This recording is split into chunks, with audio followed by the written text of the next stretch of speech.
کچھ لوگ شعبان کے مہینہ کو اللہ کے رسول صلی اللہ علیہ وسلم کا مہینہ قرار دیتے ہیں اس روایت کی بنیاد پر کہ شعبان شہری و رمضان شہر اللہ، کہ شعبان میرا مہینہ ہے اور رمضان اللہ کا مہینہ ہے۔ حالانکہ اس حدیث کو علامہ البانی رحمۃ اللہ علیہ نے ضعیف الجامع میں موضوع قرار دیا ہے، حدیث نمبر 3402۔ کچھ لوگ 15ویں شعبان کو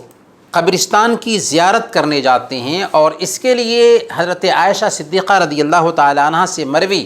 اس حدیث کو دلیل بناتے ہیں کہ ایک رات نبی صلی اللہ علیہ وسلم کو اپنے بستر پر میں نے نہیں پایا تو میں آپ کی تلاش میں نکلی، میں نے آپ کو بقیع میں پایا۔ آپ نے مجھ سے پوچھا کہ کیا تم اس بات سے ڈرتی تھی کہ اللہ اور اس کے رسول تم پر ظلم کریں گے؟ میں نے کہا کہ میرا خیال ہوا کہ آپ اپنی بعض بیویوں کے پاس تشریف لے گئے ہوں گے، تو آپ صلی اللہ علیہ وسلم نے فرمایا کہ اللہ تعالیٰ 15ویں شعبان کی رات سمائے دنیا پر اترتا ہے اور بنو کلب کی بکریوں کے بالوں کی تعداد سے بھی زیادہ لوگوں کے گناہوں کو معاف کرتا ہے۔ اس حدیث کو علامہ البانی رحمۃ اللہ علیہ نے ضعیف الجامع حدیث نمبر 1761 میں ضعیف قرار دیا ہے، جبکہ دوسری طرف صحیح مسلم کی ایک روایت میں ایک رات اللہ کے رسول صلی اللہ علیہ وسلم کا بقیع جانا اور وہاں کے مردوں کے لیے، اموات کے لیے دعا کرنا